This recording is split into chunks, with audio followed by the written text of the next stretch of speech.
কাফেররা যুগে যুগে কখনোই কোরআনের বিরোধিতা ছাড়া ভালাই চাইতো না, কোরআনের মানুষগুলোর বিরোধিতা ছাড়া কখনোই তারা ভালাই চাইতো না।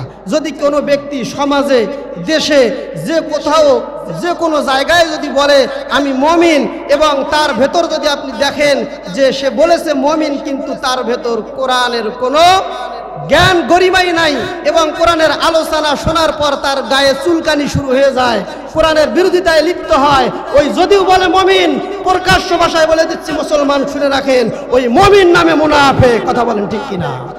এবং যখন দেখবেন কোরআনের আলোচনা হচ্ছে, যেই সমস্ত মানুষগুলো কোরআনের আলোচনার বিরুদ্ধে ষড়যন্ত্র করবে, কোরআনের মাহফিলগুলোর বিরুদ্ধে 140 ভোল্ট চালু করবে, কোরআনের মাহফিলগুলো ধ্বংস করার প্রচেষ্টা করবে, আপনি বুঝে নেবেন যদি আপনার মায়ের পেটের ভাইও হয় তবু ও ইসলামের বিরোধিতা করে বলেই বরং ইসলামের বিপক্ষে অবস্থান হওয়ার কারণে ও নাস্তিক মুরতাদে পরিণত হয়ে গিয়েছে। কথা বলেন ঠিক কিনা? আপনি লক্ষ্য করবেন ওই ব্যক্তিটা মুমিন হতে পারে না। তার কারণ মুমিনের কাজ হচ্ছে যখন কোরআনের আলোচনা শুনবে, মুমিনের অন্তরটা কোরআনের আলোচনা আরো শোনার দিকে ধাপিত হবে। মুমিন কখনো কোরআনের বিরোধিতা করতে পারে না। মুমিনের 2 নম্বর গুণ আল্লাহ আলোচনা করেছেন। আল্লাহ পাক রব্বুল আলামিন বলেন মুমিনের 2 নম্বর গুণ হচ্ছে মুমিনের সামনে যখন কোরআনের আয়াত তেলাওয়াত করা হবে, যখন কোরআন থেকে আলোচনা করা হবে, অটোমেটিকলি মুমিনের ঈমান বেড়ে যাবে, মুমিনের ঈমান বৃদ্ধি পাবে। মুমিনের 2 নম্বর গুণটা হচ্ছে যখন কোরআন তেলাওয়াত করা হবে এবং কোরআন থেকে আলোচনা করা হবে তখন মুমিনের ঈমান বেড়ে যাবে। এখন যদি কোনো মানুষ কোরআনের আলোচনা শোনার পর, কোরআনের আয়াত তেলাওয়াত শোনার পর ঈমান বৃদ্ধি তো দূরের কথা, বরঞ্চ কোরআনের ষড়যন্ত্র করতে থাকে, কোরআনের আলোচনা যেখানে হয় তার ষড়যন্ত্র করতে থাকে, তাহলে কি তাদেরকে মুমিন বলা যাবে? তাদেরকে মুমিন বলা যাবে না। তার কারণ মুমিনের গুণ হচ্ছে মুমিনের সামনে যখন কোরআন তেলাওয়াত করা হবে তখন মুমিনের ঈমান বৃদ্ধি পাবে। যখন মুমিনের সামনে কোরআনের আয়াত তেলাওয়াত করা হবে, কোরআনের আলোচনা করা হবে, তখন মুমিনের ঈমান কি হয়ে যাবে?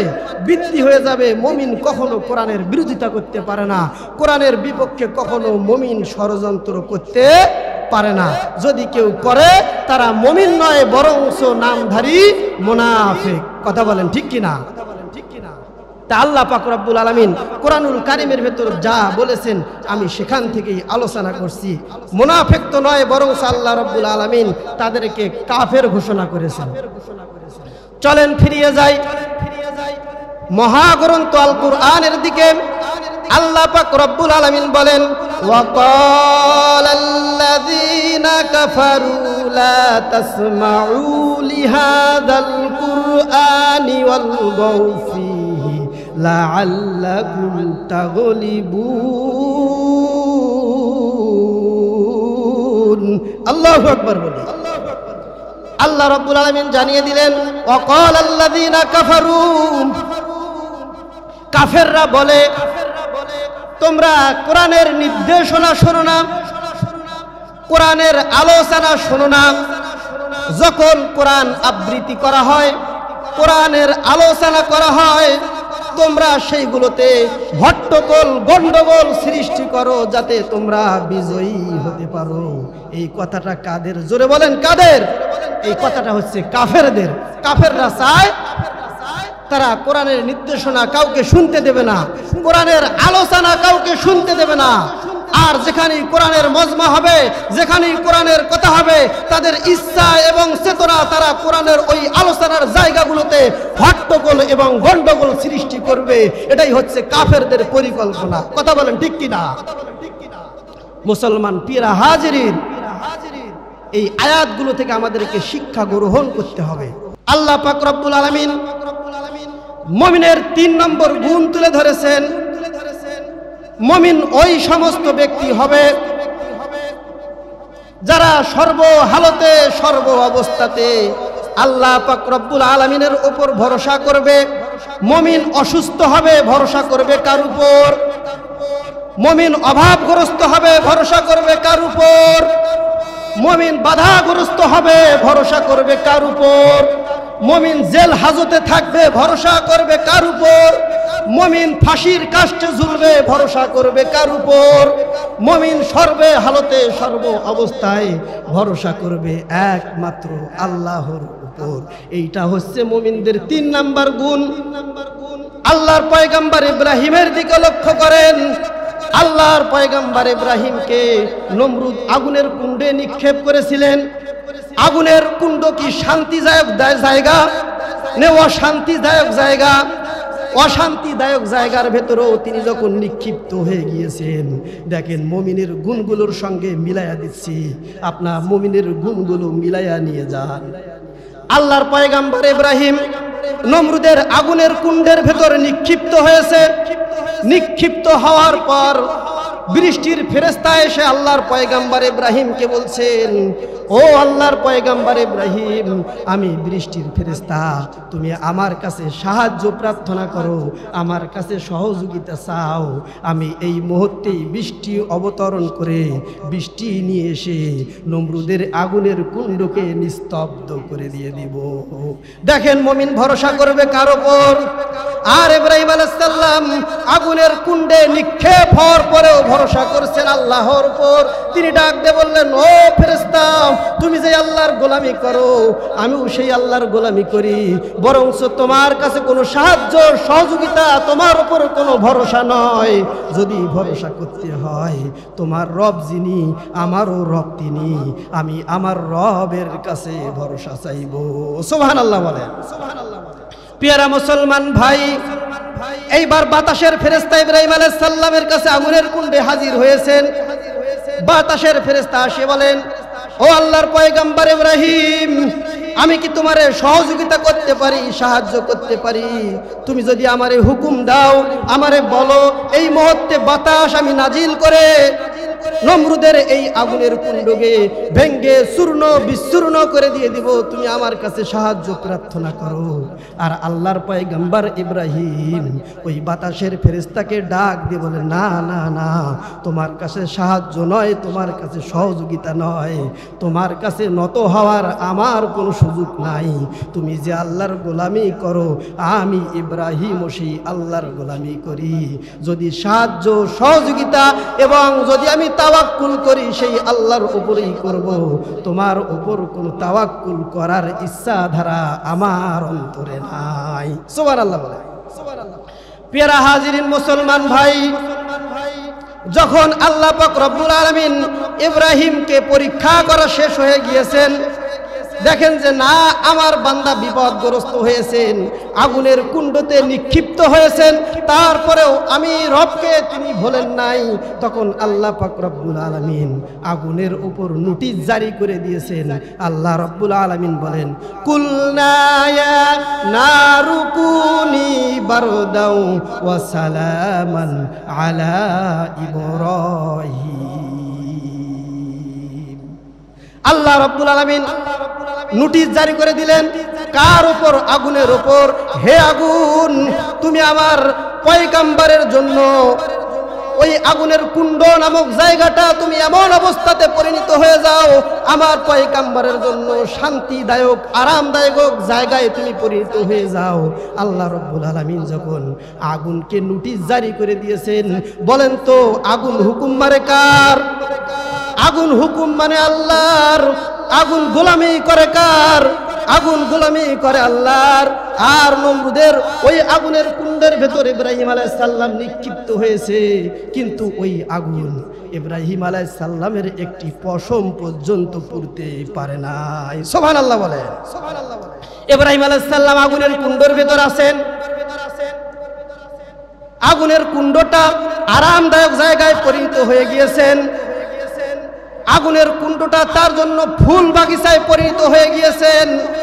একদিন নয়, 2 দিন নয়, 10, 20, 30 দিন নয়, 41 দিন যাবত আগুনের কুণ্ডের ভেতর আল্লাহর পয়গম্বর ইব্রাহিম ছিলেন।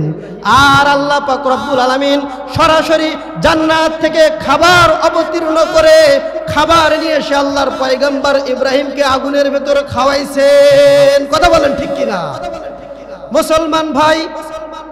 যে আল্লাহ ওই ইব্রাহিম আলাইহিস সালামকে আগুনের কুণ্ডের ভেতর খাওয়াইতে পারে, ওই আল্লাহ কি আমাদেরকে খাওয়াইতে পারে না?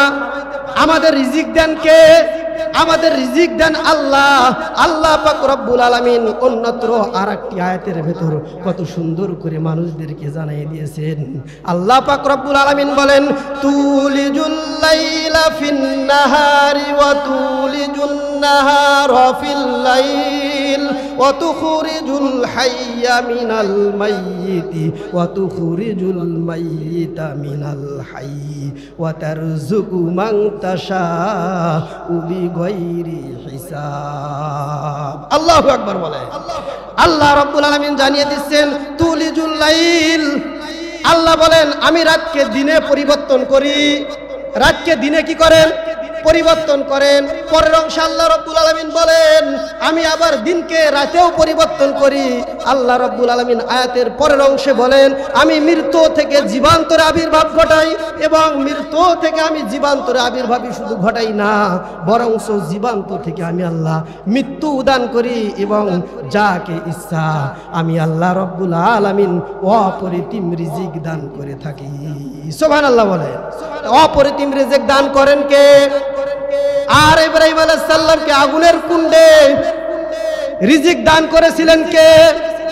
আগুনের কুণ্ড থেকে 41 দিন পর বাহির হয়ে আসার পর ইব্রাহিম আলাইহিস সালাম দুনিয়ার মানুষদেরকে বলেন আমার হায়াতের জিন্দেগিতে আমি যতদিন বসবাস করেছি আর আগুনের ওই কুণ্ডের ভেতর আমি যে 41টা দিন ছিলাম, এই রকম আরামদায়ক জীবন আমি আর কখনো পাই নাই। সুবহানাল্লাহ বলেন। ইব্রাহিম আলাইহিস সালাম দুনিয়ার মানুষদেরকে বলেন আল্লাহ পাক রব্বুল আলামিন ওই আগুনের কুণ্ডটা আমার জন্য আরামদায়ক করে দিয়েছিলেন। ওই আগুনের কুণ্ডটা আমার জন্য ফুল বাগিচায় পরিণত করে দিয়েছিলেন। এই কথাগুলো শোনার পর নমরুদ এইবার আগুনের কুণ্ডের পাশে দাঁড় হয়েছে। দাঁড় হয়ে আগুনের কুণ্ডকে লক্ষ্য করে বলেন ও আগুনের কুণ্ড রে, তোমাকে জ্বালানোর জন্য আমি এত তেল খরচ করলাম, এত খড়ি খরচ করলাম, এত কষ্ট শ্রম করলাম। ও আগুনের কুণ্ড, তুমি একটা ইব্রাহিমের মতো মানুষকে পুঁততে পারলা না, তুমি কি করলাম? আল্লাহ পাক রব্বুল আলামিন আগুনের কুণ্ডর জবান খুলে দিয়েছেন, জবান খুলে দিয়েছেন। আগুনের কুণ্ডর ভেতর থেকে আওয়াজ যাচ্ছে, সাউন্ড আসতেছে, হে নমরুদ আমি আগুনের কুণ্ড আমার মতোই জ্বলতে আসি।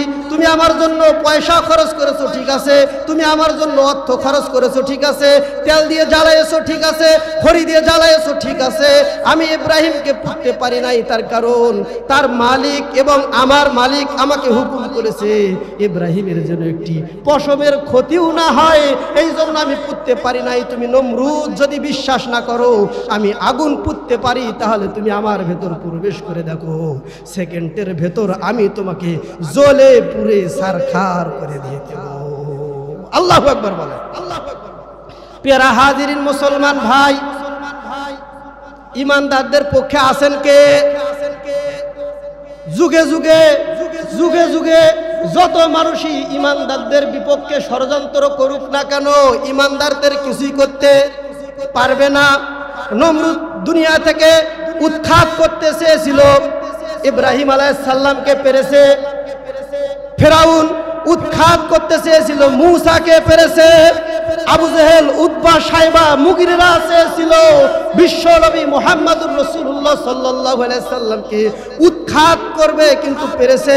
ইতিপূর্বে আলেম ওলামা এবং সৎ লোকদেরকে কারাবন্ধ করে হাজতে রেখে বাংলার জমিন থেকে ইসলামকে চিরতরে ধ্বংসের প্রচেষ্টা চালিয়েছে। তারাও কি পেরেছে? কথা বলেন, তারাও পেরেছে? তারাও পারেনি, বরং যুগে যুগে যারাই ইসলামের বিরোধিতা করবে, আলেম ওলামাদের বিরোধিতা করবে, নবী রাসূলদের বিরোধিতা করবে, আল্লাহর পক্ষ থেকে গজব এসে তাদেরকেই ধ্বংস করে দেবে। কথা বলেন ঠিক কিনা? তারাই এই জমিন থেকে ধ্বংস হয়ে যাবে। যুগে যুগে বাবা আদম থেকে শেষ নবী মুহাম্মদুর রাসূলুল্লাহ সাল্লাল্লাহু আলাইহি সাল্লাম পর্যন্ত দ্বীন ইসলাম টিকে ছিল, আজও থাকবে। নব্য যুগের নব্য কাফের মুশরিকরা, ইহুদি নাসারারা যদি চেষ্টা করে হাজারো এই জমিন থেকে দ্বীন ইসলামকে নিভিয়ে দিবে, কোশ্চিন কালেও সম্ভব হবে না। কথা বলেন ঠিক কিনা?